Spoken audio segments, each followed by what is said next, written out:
Can everybody hear me? Is that loud enough?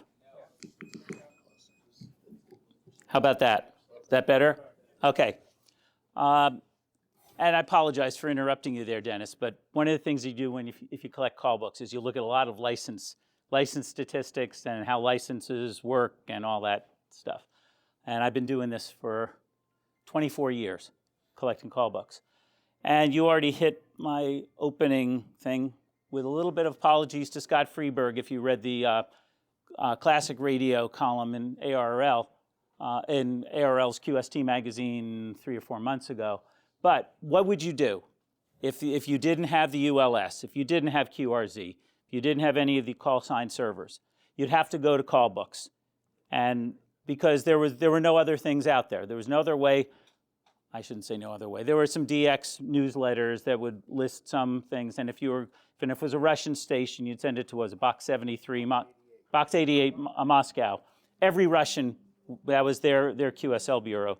But everything else, if you wanted to send something, you had to find a call book. One of the things about that QST article is they only talked about the radio amateur call book, and there were other books. In fact, the first one was something called the Wireless Blue Book. Now, this is a photocopy of a reprint of it. This was published in 1909,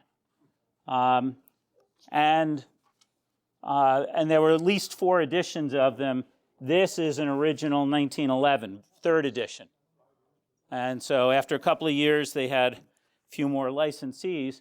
But jumping through, they would list name, call sign, town and state, maybe not a full address, because few people were doing formal QSL cards in 1909. It was just, where am I hearing? Am I hearing Boston, or is that only New York kind of stuff? I love the spark length of induction coil as an indication of power. Like I said, this was a reprint from 1982, Hugo Gernsback. But that is the amateur radio listing from 1909. And it's not the upper half of that first page. It was a page and a half, about 50 hams, and these were all self-assigned call signs. So C.R. Myers in Westwood, New Jersey, used his initials. His call sign was CM. That's what he used on the air. And there was no FCC or Federal Radio Commission. There was no licensing at the time. And this one, oh yeah, there it is. Eric Levins used J. I mean, talk about a short call sign, 1 letter. But this was the one where if you got to the next town, you were doing pretty well. Wireless Blue Book, I haven't seen anything after the 4th edition, which was probably around 1913 or so. I'm moving around too much, I guess. Now I don't have to yell as loud. Federal government got involved in 1912, started licensing. So in 1913, they started publishing books. And this is the Department of Commerce 1913 book. This is all the radio stations issued. So there's some amateur stations, a good number of pages. I'm flipping through the amateur section, but then there's ship-to-shore station, land and ship radio stations, and ship radio stations. This may not have the broadcast ones. Land radio stations. They published from 1913 to 1931. This is 1928. You can see the volume of it, the number of pages is greater. This has, in many cases, a full mailing address that you could send to. So they were published till 1931. They had various information. They always had a name, call sign, and address. Some of the early books had name indexes. Virtually all call books are listings by call sign. So you look alphabetically. So W1AAA is listed first, and then W0ZZZ is listed last, or WZ0, whatever the last one. But if you wanted to find somebody by name, that was really hard. You end up searching through all the books, unless there was a name index. Some of these had name indexes in some of the early books. Some of them had geographic indexes. So where were the stations, listing by town, state, and town. Once those went away in 1931, there were no other geographical or name indexes until the 80s. We'll get to that a little bit. I showed that.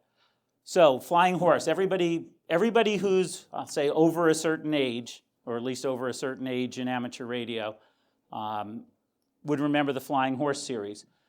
But they didn't start with that. They started off with something called the Citizens Radio Callbook. This is November 1922. They had, and just like the Commerce Department, they list other things. They list not just amateur radio. They list they list naval stations. This one includes Canada, includes telephone broadcasting stations, all other kinds of stations, but it does have amateur stations in it. As they went on, let's see, that was 22. This is fall 25. Looks very much the same. Other than, wait a second, you're out of order. That's fall 25. This is 1924. Sometime around 1925, they stopped including the amateur radio licenses because they were more specialized. They became something you could mail away for. You buy the book and then mail a quarter in with your address, and you can get the amateur listing. I got one of those, but I didn't bring it. By 1926, fall 26, they published a separate magazine. This is fall 1926. This is the first appearance of Pegasus as the logo.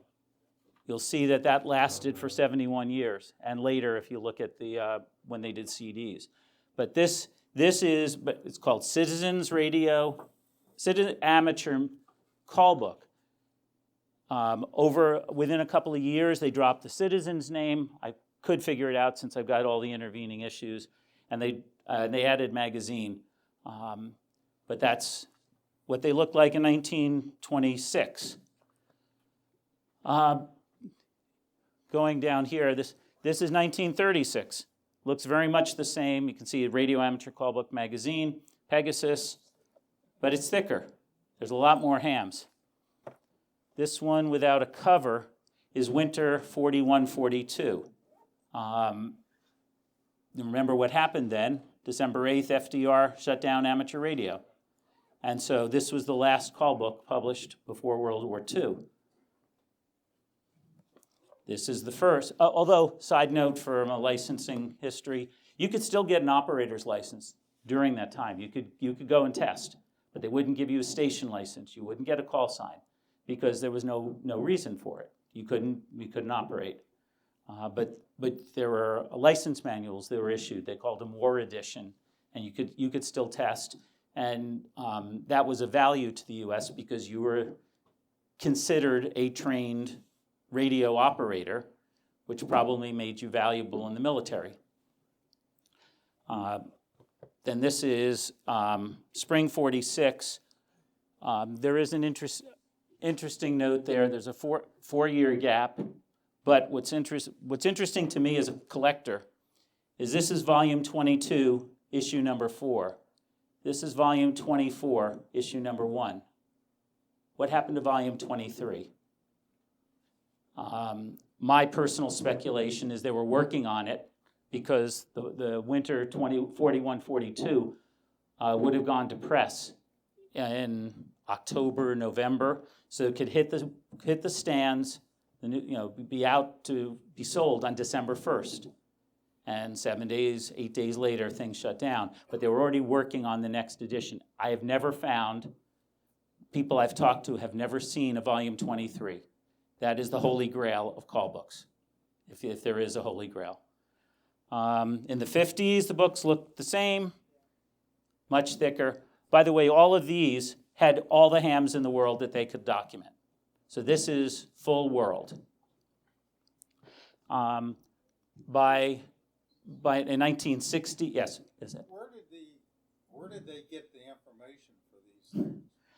I don't know where they got the international information, but there was a path from the FCC, or earlier the FRC, to the Callbook company to get that information. I don't know how much of that was. Vince and I were talking. There were incremental drops of information that a publishing company called the Little Print Shop would get. Many hams found out their call sign, not from their FCC license coming, but from the postcard from the Little Print Shop that said, "We just found out that you were issued WN2FKS. Wouldn't you like to order QSL cards?" And then 3 days or a week later, you'd get the letter from the FCC that confirmed it. So somehow Little Print Shop got that information. Vince and I were talking about that earlier. What was his name? W3BE. John Johnston, who was with the FCC. Somewhere he wrote something about how there was a path for a licensed database to get to the Callbook company. I don't know how they got then the rest of the world, whether they had they had contacts with the equivalent of ARRL, the National Amateur Radio Societies, who would then work with their local licensing, but somehow they were able to get it. By 1960, the books were getting too thick, and they split. Originally, in 1960, originally it was North America, and then rest of the. There was US and DX, anything foreign. So Canada and Mexico were in the DX book. In 85, that turned into North America and rest of the world. This is, what is this? Winter 63, which I think is the first book that didn't have a full Pegasus cover. Went for a more modern design. It's satellites orbiting the Earth, so this is the early Oscar era. But this is U.S. and possessions. This says U.S. listings. 1970, winter 71, 72. Up until this point, since the late 20s, they were publishing a full book 4 times a year. So all the updates were in the book. 72, they went to a winter edition and 3 quarterly supplements. So all the information is in there, but they only had to publish, less than half of the paper.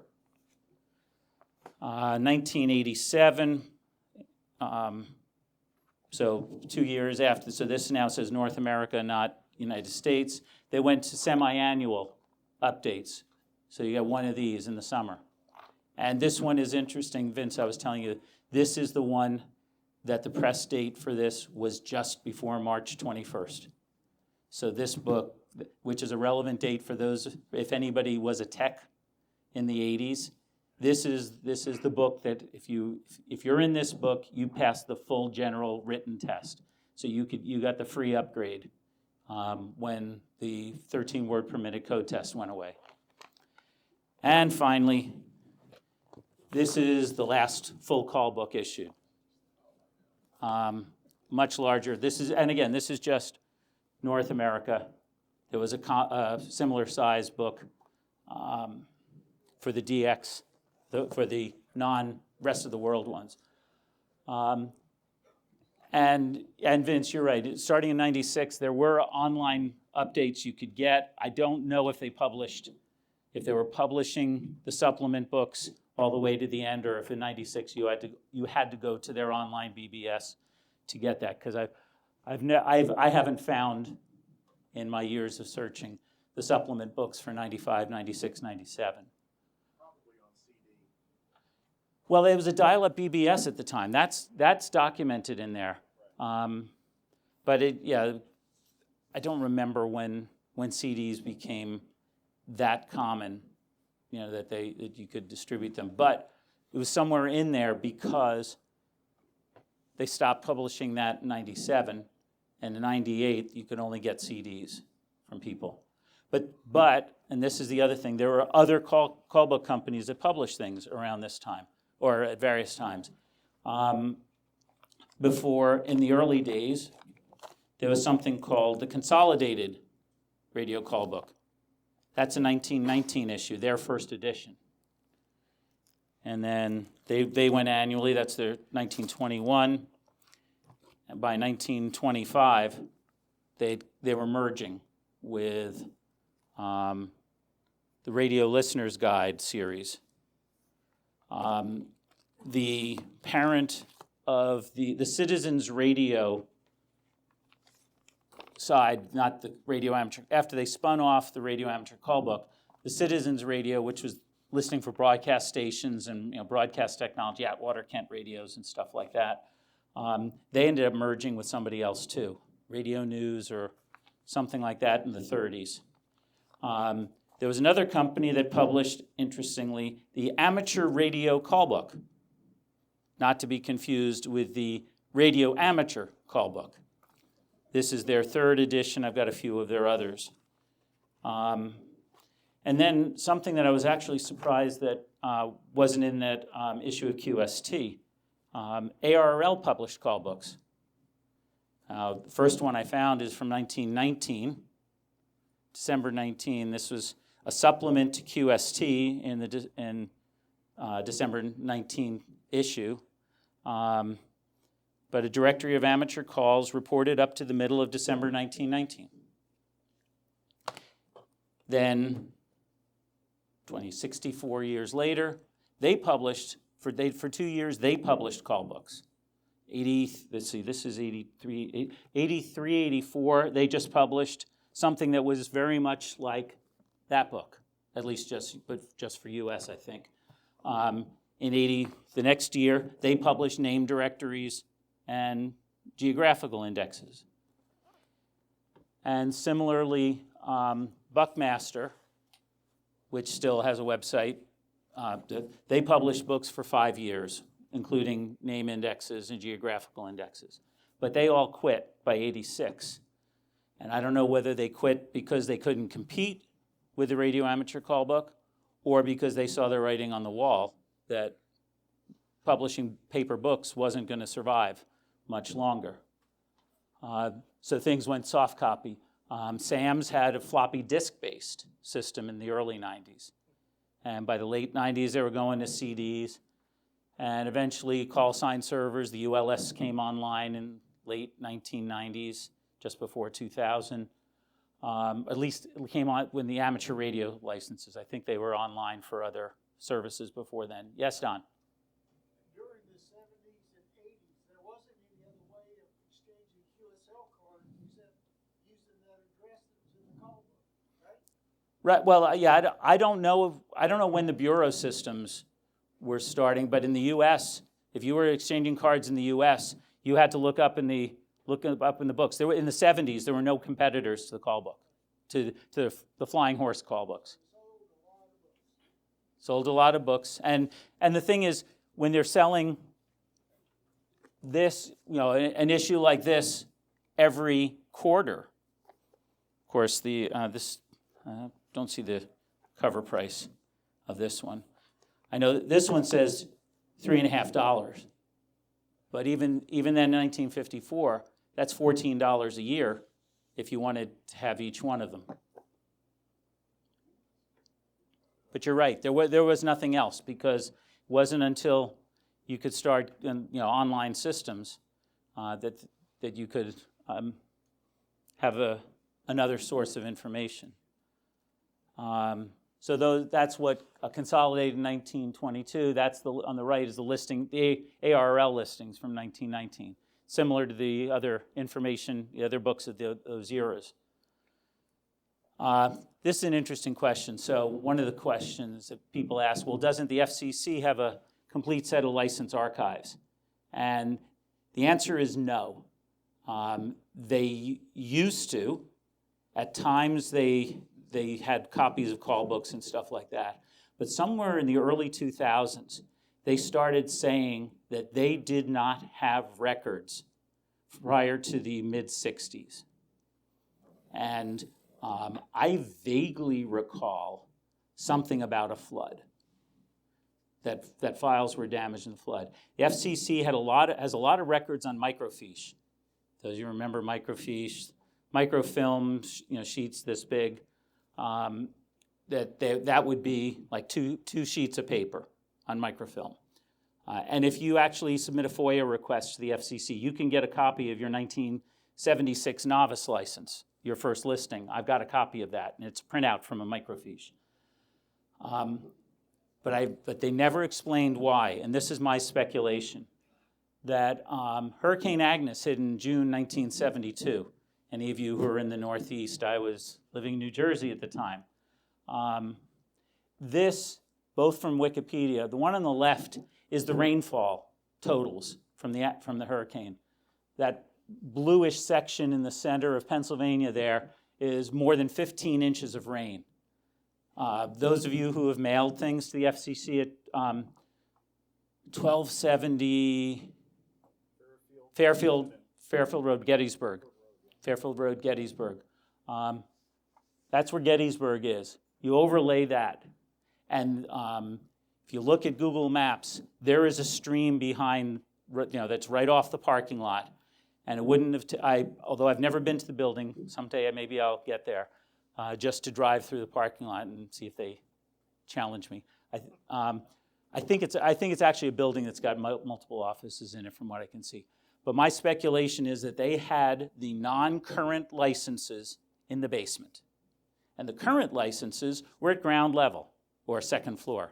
I think for some reason I think it's a two-story building. And if ground level flooding happened and anything went on the ground, anything water accumulated at ground level, that basement was going to flood. And microfiche doesn't like water.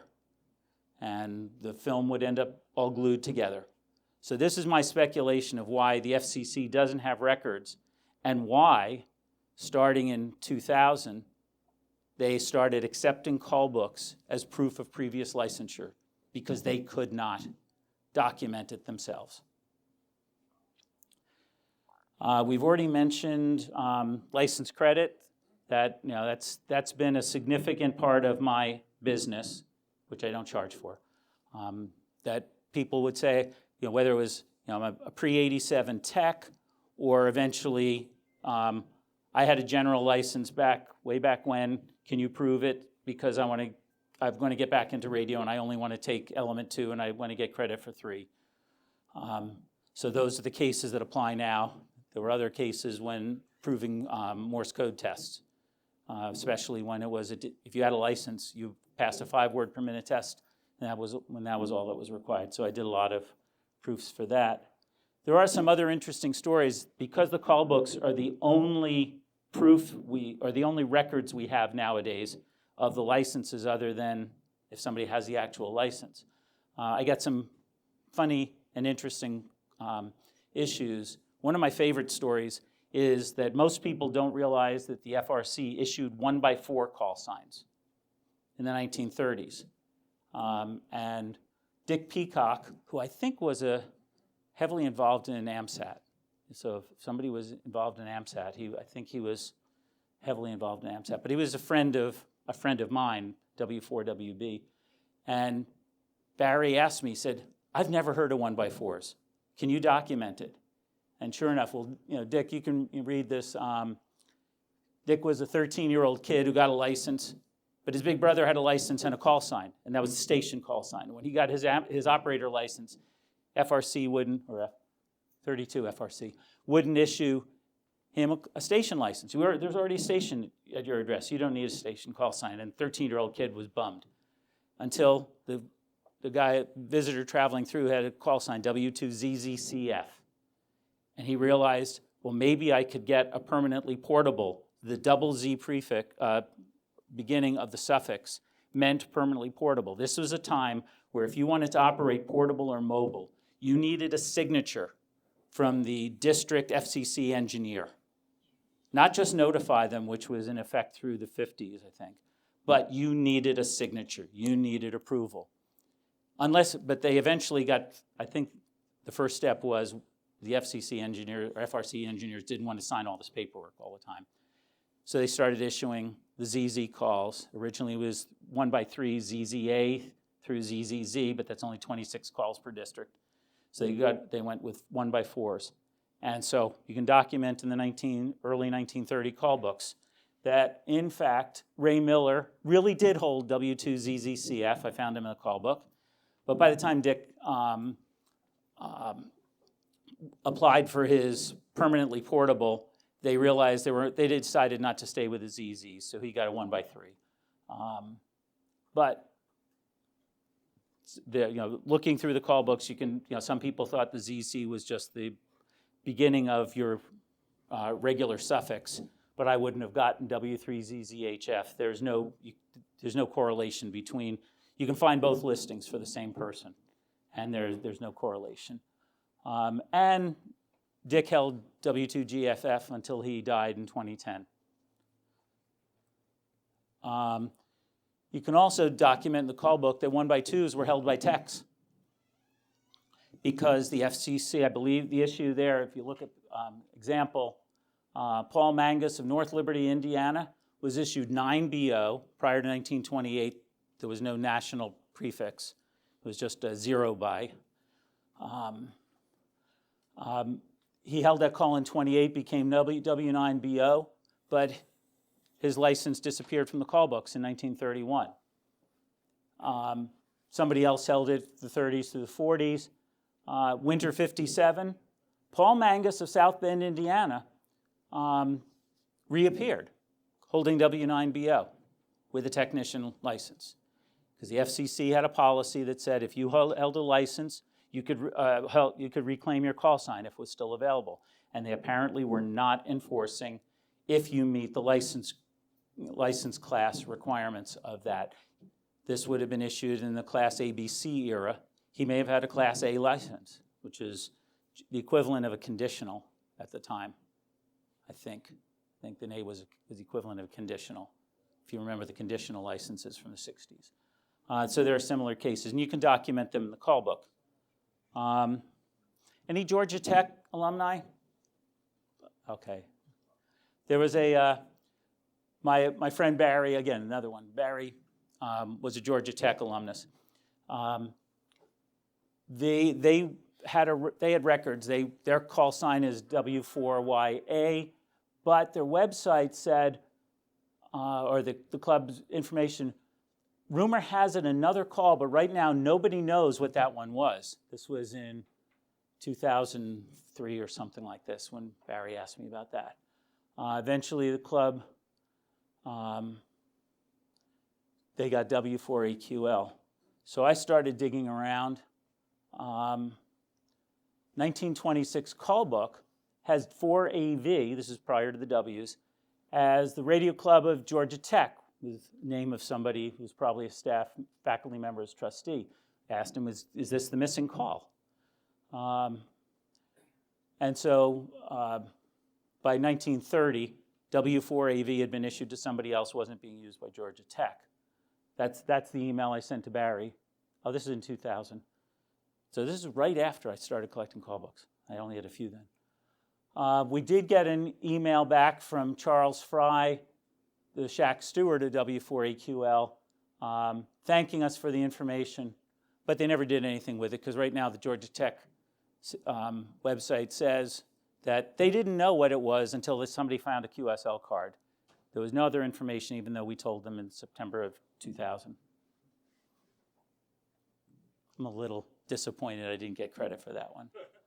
I also did some looking and documented the first hams in Socorro, New Mexico, for the purpose of the local club there. Who were the first ones? What's the history of Socorro, New Mexico amateur radio? And Dave Finley at least was, I'm not sure if he still is, very interested in the history of amateur radio there. And so there are other things that I've done with call books, a lot of tracking down old friends.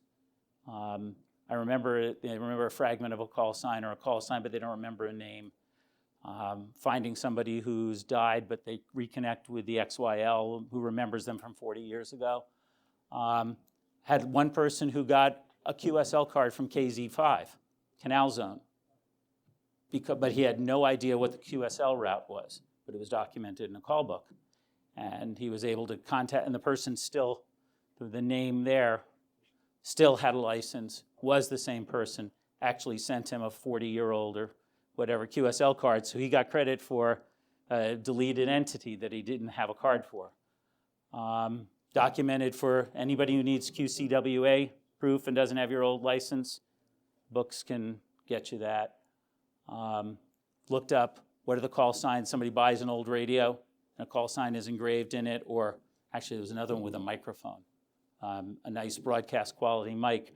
It's got the letters across the top, and it's got an amateur radio call sign that's unrelated to anything.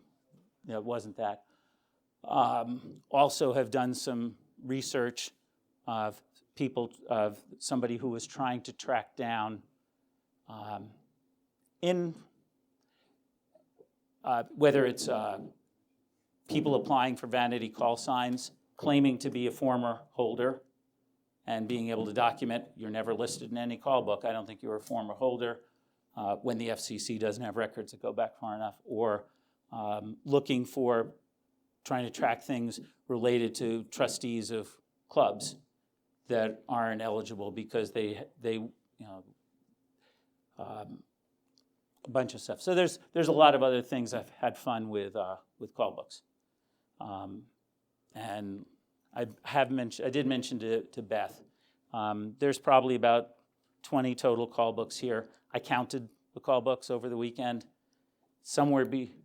I lost track. It's somewhere between 275 and 280. So Vince was asking me, well, which call books do you need?